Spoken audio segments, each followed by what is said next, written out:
कब क्या हो जाए किसी को खबर नहीं। राजस्थान के जोधपुर से आ रही तस्वीर से यही मालूम होता है। दरअसल जोधपुर की एक सड़क पर अचानक एक दरख्त गिर गया, जिसकी वजह से एक शख्स शदीद तौर पर जख्मी हो गया। सीसीटीवी कैमरे में ये पूरा वाकया कैद हो गया। साफ देखा जा सकता है कि जैसे ही दरख्त गिरा वहां भगदड़ मच गई, लेकिन एक शख्स उसकी जद में आ गया, जिसे फौरी तौर पर वहां मौजूद लोगों ने निकाला और अस्पताल मुंतकिल किया।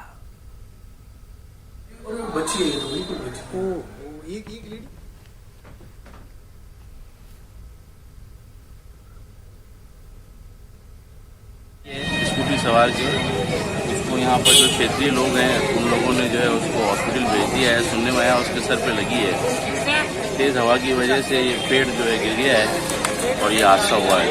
एक हवा तेज चल रही थी, पेड़ की ये डाली गिर गई वजन से और स्पार्किंग हुई। बिजली घर में बिजली बंद करवा दी। हमारे पार्षद साहब फोन करते ही मौके पे आ गए हैं और निगम को कहा है ये सब सफाई और तैयारी करा रहे हैं वो।